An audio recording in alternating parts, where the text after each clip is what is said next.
विश्व स्तर पर सभी बुद्धिजीव, सरकारें, संस्थाएं तुरंत पर्यावरण प्रदूषण व प्रकृति के खंडन को रोकने के लिए एक दिल हो। धार्मिक गतिविधि बहुत चला चुके हो, सामाजिक हलचलों की भी कमी नहीं थी। अब इस प्रकृति के मुद्दे को सामाजिक व धार्मिक मुद्दा बनाकर आंदोलन चलाइए, जभी आपकी औलाद और आपका नाम बच पाएगा।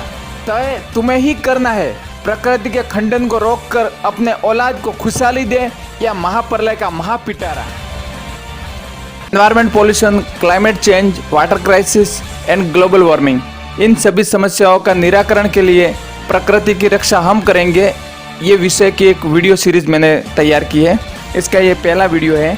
पर्यावरण प्रदूषण व प्रकृति के खंडन की विकलता के कारण सभी जीवाजून का इस दुनिया में रहना मुश्किल हो रहा है। दुनिया में सभी के रहने को बेहतर बनाना ही प्रकृति व पर्यावरण के आंदोलन का मुख्य उद्देश्य है। अब आप इस पृथ्वी पर पैदा हो ही गए हो और तुम इस पृथ्वी से जाने से पहले औलाद को भी पैदा करके जाओगे। तुम्हें व तुम्हारे बाल बच्चों को इस पृथ्वी पर रहने, चलने, घूमने, खेलने व परवरिश पाने जैसे सभी प्रकार के कार्य करने के लिए इस पृथ्वी माँ का उपयोग तो करोगे ही, फिर क्या इसकी सुरक्षा का जिम्मा तुम्हारा नहीं है? धरती माँ ने तुम्हें जितना दिया है, इस माँ का सपूत बनकर कर्ज के रूप में 1% के बराबर पर्यावरण प्रदूषण व प्रकृति के खंडन को रुकवाने का कार्य करने का तुम्हारा धर्म नहीं बनता? इस जगत जननी माँ के प्रति एहसान फरोमस बनने का महापाप तुम कर सकते हो। जो जगत माँ का न हुआ वो किसी और का वफादार कैसे हो सकता है? तय तुम्हें ही करना है, माँ के साथ वफादारी या गद्दारी। तुम्हें ये ख्याल करना चाहिए कि जैसे 2-4 भाइयों के बंटवारे में माँ बाप का बंटवारा नहीं होता है, वैसे ही इस पृथ्वी माँ का बंटवारा नहीं किया जा सकता। धरती के किसी कोने में किए गए पर्यावरण के प्रदूषण व प्रकृति के खंडन के पाप को तुम्हें रोकना है। पूरी पृथ्वी तुम्हारी है, पूरी पृथ्वी की सुरक्षा का जिम्मा तुम्हारा है। हमें पूरी जिम्मेदारी के साथ ये कार्य करना है। यही दुनिया का सबसे बड़ा कर्तव्य है। पर्यावरण को प्रदूषित करने का, प्रकृति का खंडन करने के लिए इंसान ने अपनी विक्षिप्त मानसिकता दिखाकर जननी माँ को बांटकर देशों में बंटवारा किया। आकाश व समुद्रों का भी बंटवारा कर डाला। देश प्रांतों में बटा, प्रांत जिलों में, व ऐसी ही एक परिवार के भाइयों के बंटवारे में घर, जमीन के आदि भी बंटवारा कर डाला। पहले ऐसा नहीं था। पृथ्वी के बीमार होने से पैदावार की कमी हो गई। पैदावार की कमी से हर घर में टोटा हो गया या हो जाएगा के डर से बंटवारा हो गया। पहले के बंटवारे में पृथ्वी की सुरक्षा की दृष्टि से था, न कि टोटे के पैमाने से।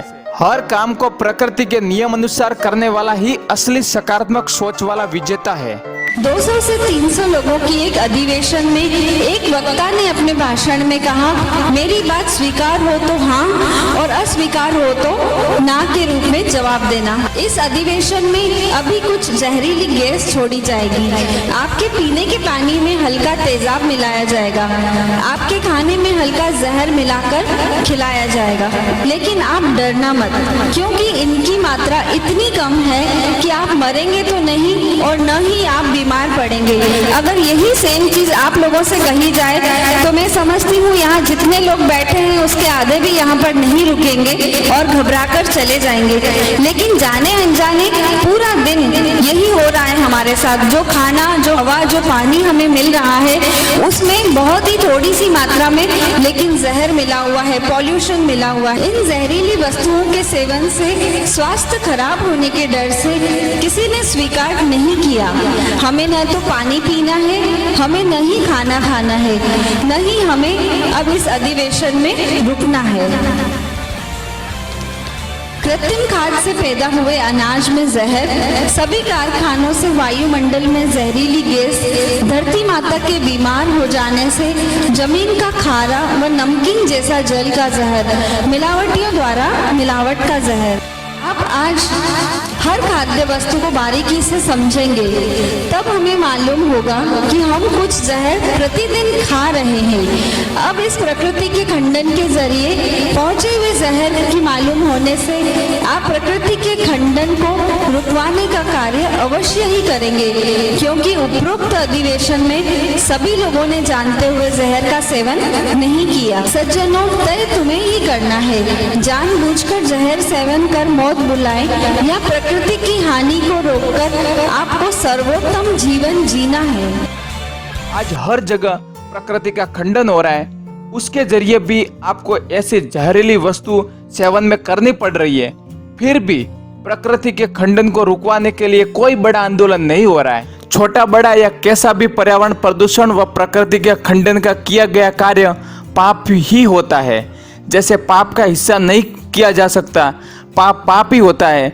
हर इंसान का ये प्रथम कर्तव्य है कि छोटे या बड़े पर्यावरण प्रदूषण व प्रकृति के खंडन का कार्य अगर रुक सके तो रुकवाना ही चाहिए।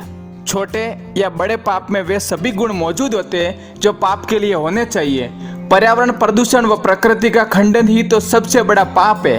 पहले प्रकृति के खंडन से बनी वस्तुएं कम से कम उपयोग करें, जिसकी जरूरत नहीं है उसका उपयोग बंद करें। प्रकृति के खंडन के बनी वस्तु की जगह वैकल्पिक है तो वह ले। बहुत जल्दी आपको आश्चर्य होगा कि आपने प्रकृति के खंडन के ग्राफ को शून्य के नजदीक पहुंचा दिया।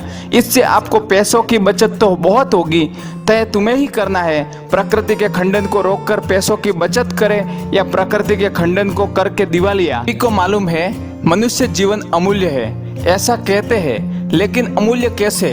वास्तव में पर्यावरण व प्रकृति के नियमों की सुरक्षा ही अमूल्य कार्य है, सबसे पवित्र कार्य है। पृथ्वी पर इसे एकमात्र प्राणी मनुष्य ही कर सकता है, इसलिए मनुष्य योनि अमूल्य योनि है। ये कार्य अमूल्य है, ये भी आपको मालूम है। एक हरा फलादार पेड़ अपने जीवन में लाखों फल देता है। इस हरे वृक्ष को कोई काटता है, यही पर्यावरण व प्रकृति के नुकसान की कितनी बड़ी मूर्खता की बात है। इसकी सुरक्षा केवल मनुष्य कर सकता है। वैसे सभी पेड़ों का महत्व अपनी अपनी जगह परमेश्वर ने विशेष बनाया है। जैसे पृथ्वी की पहचान इंसान भूल गया है, उसी प्रकार पर्यावरण प्रदूषण से इन सभी पेड़ों के महत्व को भूल चुका है। अपने आप को अमूल्य समझते हुए इस अमूल्य काम को करने के लिए ही तुम्हें ईश्वर ने बनाया है, इसलिए तो तुम मनुष्य योनि में जन्मे हो। लेकिन अमूल्य काम करके ही मनुष्य अपना जीवन अमूल्य बना पाता है। अन्य जानवरों को मरने से उनका नाम अमर नहीं होता। ठीक ऐसे ही जैसे मनुष्य अपना नाम न करके जाना, पर्यावरण प्रदूषण व प्रकृति का खंडन को रोकने से बड़ा सुअवसर या कोई और अमूल्य काम इंसान के लिए कैसे हो सकता है। मनुष्य जीवन का सही रास्ता मालूम पड़ जाने के बाद भी अपने जीवन को अमूल्य न बनाकर आने वाली पीढ़ियों का मूल्य लगाने जैसा है। गुणी व्यक्तियों को मान दे, माँ बाप से आशीर्वाद ले, कुदरत की खूबसूरती को निहारे, पर्यावरण संरक्षण व प्रकृति के लिए अपने आप को समर्पित करे, दूसरों का दिल से सहयोगी बने, वास्तविक अच्छाइयों की प्रशंसा करें, प्रकृति के नियमों में खेले, प्रकृति के नियमों में हंसे। ये सभी गुण आपके पर्यावरण व प्रकृति प्रेमी के आंदोलन को गति देने के लिए भोजन का कार्य करते रहेंगे। अगर आप 1 लाख रुपये खर्च करके भी एक सच्चा प्रकृति प्रेमी पैदा करते हैं तो वो भी आपके लिए बहुत सस्ता सौदा है। पर्यावरण व प्रकृति की हानि को रोकने के लिए आंदोलन केवल बाहर ही नहीं अपितु भीतर भी होना चाहिए। बाहरी आंदोलन में सम्मिलन हुआ व्यक्ति आज नहीं तो कल भीतरी सहयोगी बन जाएगा। भीतरी सहयोगी का अभिप्राय दिल से जुड़ने का है। ये लोग ही सच्चे पर्यावरण व प्रकृति के प्रेमी होते हैं, जिनके लक्ष्य महान होते हैं। उन्हें अपनी सफलता का शस्य कभी नहीं होता है, लेकिन वे अपनी सफलता प्राप्ति की योजना के प्रति दृढ़ संकल्पित हो तब पूरी दुनिया में पर्यावरण प्रदूषण व प्रकृति की हानि को रोकने से महान दूसरा अच्छा लक्ष्य क्या हो सकता है। पर्यावरण प्रदूषण व प्रकृति का खंडन करने वाले यदि प्रकृति प्रेमी बन जाए, ये सर्वोत्तम सफलता है।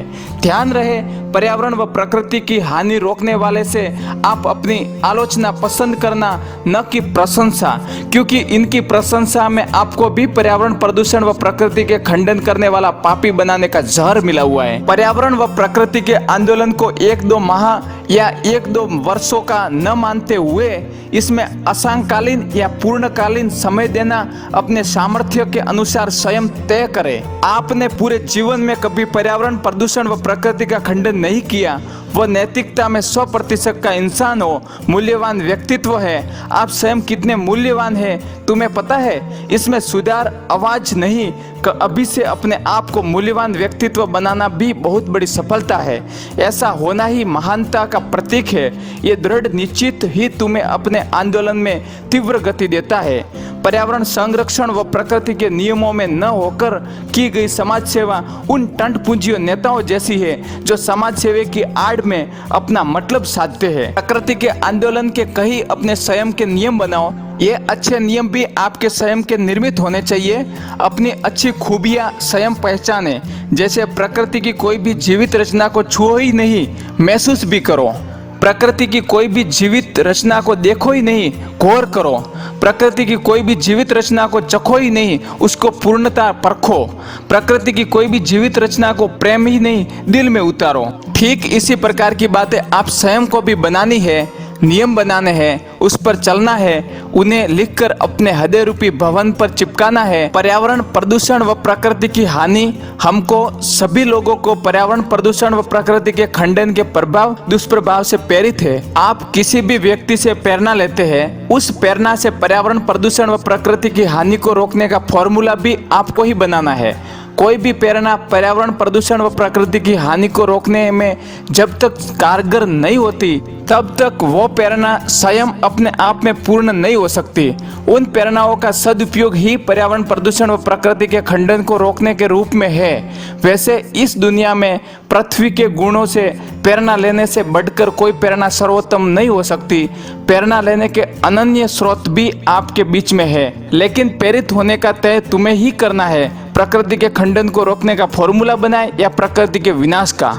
पर्यावरण प्रदूषण व प्रकृति का खंडन जितना ज्यादा होगा, इंसान की सद्बुद्धि भी उतनी ही ज्यादा नष्ट और भ्रष्ट हो जाएगी। वह हो रही है। केवल उन व्यक्तियों पर ही समाज की बुराइयों का प्रभाव ज्यादा पड़ता है जो व्यक्ति अंदर से निर्बल होते हैं। समाज के कुछ लोग बुराई में पड़े हैं, प्रकृति के खंडन का प्रभाव हुआ, वह इन्हीं कुछ लोगों से समाज के दूसरे अन्य लोगों पर अच्छाई बुराई का प्रभाव पड़ना ही तो साइड इफेक्ट कहलाएगा। ये साइड इफेक्ट की प्रक्रिया साइन वापस री साइड इफेक्ट की ओर चल पड़ती है। वह धीरे धीरे ये श्रृंखलाबंद रूप ले लेती है। इसलिए ही तो आज सारा संसार महाप्रलय के निकट खड़ा है। सबसे ज्यादा बुद्धिजीव इंसान पर्यावरण प्रदूषण व प्रकृति के खंडन का सब कुछ दुष्परिणाम समझते हुए भी नासमझ बना हुआ है। अभी भी समय है। पर्यावरण प्रदूषण व प्रकृति के खंडन को तुरंत बंद करो। धीरे धीरे पुनः ये धरती माँ स्वर्ग का रूप ले लेगी, क्योंकि ये धरती माँ ही वास्तविक स्वर्ग थी।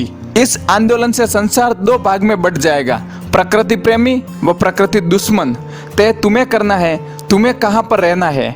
प्रकृति के खंडन एवं पर्यावरण प्रदूषण को रोकने के लिए आंदोलन के प्रति आपकी निराशा व उत्साहहीन विचारों को पैदा कर आप स्वयं भी प्रकृति का खंडन कर रहे। ऐसे प्रदूषित विचारों से आपके आसपास का वायुमंडल भी प्रदूषित होता है। विचार संक्रामक तो होते ही है, उनमें एक विशेषता यह भी होती है कि वे चुंबक के समान गुणधर्मी पदार्थों को अपनी ओर खींच लेते हैं। सूर्य की किरणों से पेड़ पौधे वनस्पति को जीवन मिलता है, उसी प्रकार प्रकृति प्रेमी के आशीर्वाद नजरिए से नवजीवन का संचार होता है।